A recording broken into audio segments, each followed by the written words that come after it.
20 নম্বর অঙ্কটা দেখো, বলেছে integration dx by 4 - 3x² into √3 + 4x²। তো দেখো এখানে কোয়াড্রেটিক আছে আর এখানেও রুটের মধ্যে কোয়াড্রেটিক। তো এরকম থাকলে তোমরা সবসময় কী করবে, 3 প্লাস মানে √টা শুদ্ধ নিতে পারো, এটা ইকুয়াল টু ZX ধরে নেবে। ঠিক আছে, এবার দুদিকে স্কোয়ার করে দাও, তাহলে 3 + 4x² ইকুয়াল টু Z²x²। ঠিক আছে, এবার x² ভ্যালুটা জেড দিয়ে বার করে নাও এখানে। তাহলে 3 ইকুয়াল টু লিখতে পারি আমরা, এখানে যদি x² কমন নিয়ে নিই তাহলে এটা Z² - 4, তাহলে x² এর ভ্যালুটা কি আসছে এখান থেকে 3/Z² - 4, তাহলে 3/Z² - 4 ইকুয়াল টু x²। এটা পরে কাজে লাগবে, বার করে নিলাম, এখানে যখন পুট করব তখন কাজে লাগবে। ঠিক আছে, তাহলে ফার্স্টে আমরা কি করব, √ওভার যেটা আছে সেটাকে আমরা ZX ধরে নেব, এটাই ইম্পর্টেন্ট, মনে রাখতে হবে ZX ধরতে হবে। এবার দেখো এইখানে আমি যদি দুদিকে স্কোয়ার করি তাহলে কী আসছে, 3 + 4x² ইকুয়াল টু Z²x²। এবার দুদিকে ডিফারেন্সিয়েট করছি, তাহলে এটা 0 হয়ে যাবে কনস্ট্যান্ট বলে, এটা 4 ইন্টু এটা 2x dx ইকুয়াল টু, এদিকে কিন্তু Z² আর x² আছে, সেই জন্য আমাকে কী করতে হবে, এখানে ইউভি রুলটা অ্যাপ্লাই করতে হবে। তাহলে Z²কে ফিক্সড রাখলাম, এবার x² হচ্ছে 2x dx, dx দিতে ভুলবে না, 2x এর পর dx। এবার x²কে ফিক্সড করো, নিয়ে Z²টা হবে 2z dz। ক্লিয়ার?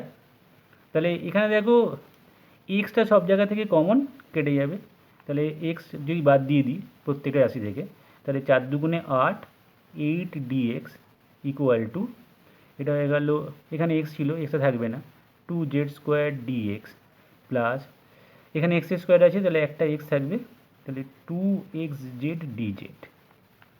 ক্লিয়ার?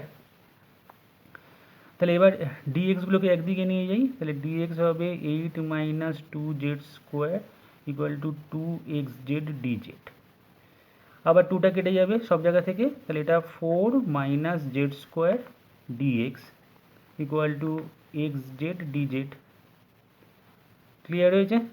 তাহলে ডিএক্সের জায়গায় আমরা কি লিখতে পারি, ডিএক্স ইকুয়াল টু লিখতে পারি xz dz বাই 4 - z²।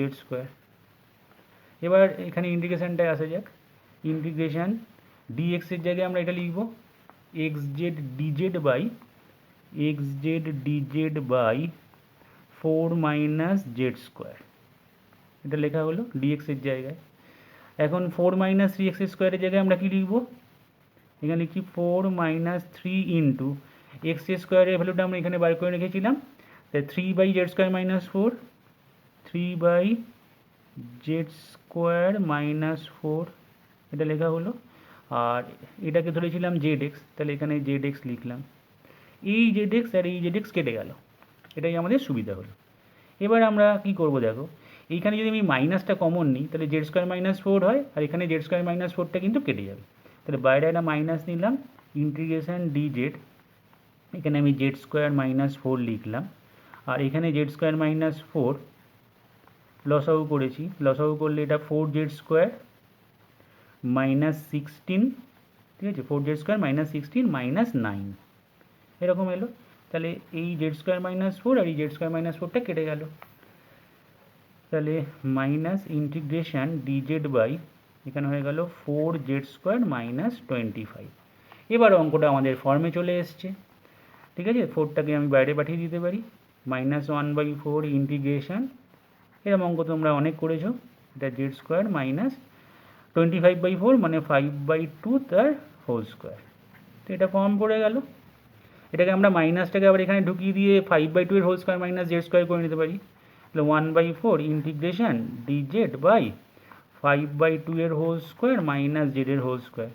তার মানে এটা dx by x² minus a² থেকে কী হয়ে গেল, a² মাইনাস x² ফর্মটা চলে এলো। এবার তোমরা ফর্ম বসিয়ে নেবে।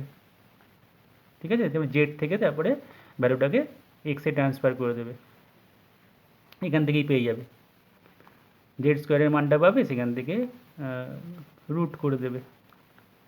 এইখানেই পাবে, এই যে জেড ইজুকাল টু এটা বাই এক্স করে দেবে। 21 অঙ্কটা কিন্তু সেম, কারণ এখানেও দেখো কোয়াড্রেটিক, এখানেও কোয়াড্রেটিক, তাহলে 4 minus 3x² equal to Z square x², এটা ধরে একদম এই অঙ্কটার মতো করে করবে, ঠিক আছে। নেক্সট অঙ্কটায় যাই, 22 অঙ্কটা বলছে integration dx by 3x² minus 4x plus 2 whole to power 3/2। First কী কাজ করবো দেখো এই অঙ্কটায়, x² সহগ যেটা আছে 3টাকে বাইরে পাঠাবো, 3টাকে যদি কমন নিয়ে নিই তাহলে বাইরে চলে যাবে 3 টু দি পাওয়ার 3/2 হয়ে, তাহলে 1/3 টু দি পাওয়ার 3/2 বাইরে চলে গেল dx। এখানে তার মানে কী হচ্ছে দেখো, x² minus 4/3x plus 2/3 whole পাওয়ারে 3/2 clear, equal to 1/3 to the power 3/2 integration dx by, এটাকে একটা পারফেক্ট স্কোয়ারে সাজাবার চেষ্টা করা যাক, x² minus 2 into x into 2/3 plus 4/9 minus 4/9 plus 2/3 whole পাওয়ারে 3/2 ক্লিয়ার, তাহলে 1/3 to the power 3/2 integration dx by, এখান থেকে এই অবধি ফর্মুলা, x মাইনাস কত হচ্ছে 2/3 তার হোল স্কোয়ার হলো, আর এখানে এটা কত, ঠিক আছে, এখান থেকে এটা হলো x মাইনাস 2/3 তার হোল স্কোয়ার, আর এই দুটো ক্যালকুলেশন 2/3 মাইনাস 4/9 কত হচ্ছে 9 লসাগু করলে 6 মাইনাস 4, তার মানে 2/9 পজিটিভ, প্লাস 2/9কে লেখা যায় √2/3 তার হোল স্কোয়ার, আচ্ছা হোল পাওয়ারে কিন্তু 3/2 আছে, এটা ভুললে চলবে না, equal to 1/3 to the power 3/2 integration. এবার দেখো লক্ষ্য করে, এইখানে আমরা x মাইনাস 2/3 এর হোল স্কোয়ার আছে, আর এখানে √2/3 এর হোল স্কোয়ার আছে, তো আমি যদি x মাইনাস 2/3টাকে, ঠিক আছে, x মাইনাস 2/3কে আমি যদি √2/3 tan থিটা ধরে নাও, ঠিক আছে, √2/3 tan থিটা ধরলে কী সুবিধা হচ্ছে দেখো, এইখানে যদি আমি √2/3 tan থিটা ধরি, তাহলে √2/3 এর whole square tan square theta plus √2/3 এর হোল স্কোয়ার হচ্ছে, তো আমি √2/3 এর হোল স্কোয়ারটা কমন নিলে 1 প্লাস tan স্কোয়ার থিটা পেয়ে যাবো এখানে। আমরা জানি যে sec square theta is equal to 1 plus tan square theta, সেটাকে আমরা ইউজ করার চেষ্টা করছি এখানে, এই জায়গাটাই অঙ্কটার আসল, যে x মাইনাস 2/3টাকে এইখানে যেটা দেওয়া থাকবে সেটা তো লিখতেই হবে ইন্টু tan থিটা করে দাও, ঠিক আছে, তাহলে সুবিধাটা হবে, দেখো আমি বসালেই বুঝতে পারবে, তো x মাইনাস 2/3 ইকুয়াল টু এখানে যা থাকবে স্কোয়ারটা বাদ দিয়ে সেটা ইন্টু tan থিটা করে দেবো, ক্লিয়ার। তাহলে এবার দুদিকে আমি যদি ডেরিভেটিভ করি, তাহলে এটা dx, এটা তো 0 হয়ে যাবে, equal to √2/3 sec square theta d theta, এই সুবিধাটা পাবো আমরা sec স্কোয়ার থিটা, এখানেও দেখো কাটাকাটি করে আমাদের খুব সুবিধা হবে, তাহলে এখন dx এর জায়গায় আমি বসাচ্ছি, দেখো √2/3 sec square theta d theta, √2/3 sec square theta d theta divided by, এবার এখানটায় বোঝাই যাচ্ছে যে √2/3 এর হোল স্কোয়ারটা কমন যাবে, কারণ এখানে আমি √2/3 tan থিটা যদি বসাই তাহলে √2/3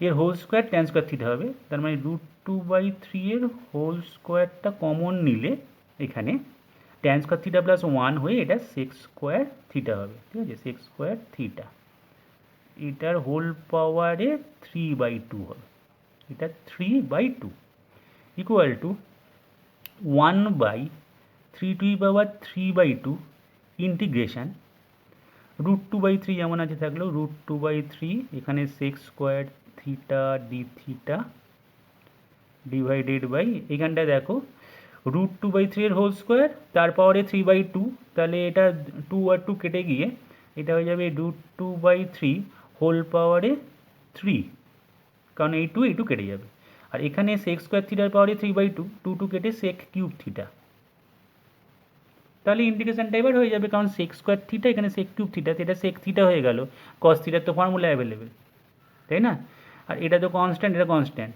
তাহলে 1/3 টু দি পাওয়ার 3/2, এখানে √2/3 আর এখানে √2/3 এর হোল কিউব, তো কাটাকাটি করলে √2/3 এর হোল স্কোয়ার নিচে পড়ে থাকবে, তাই তো?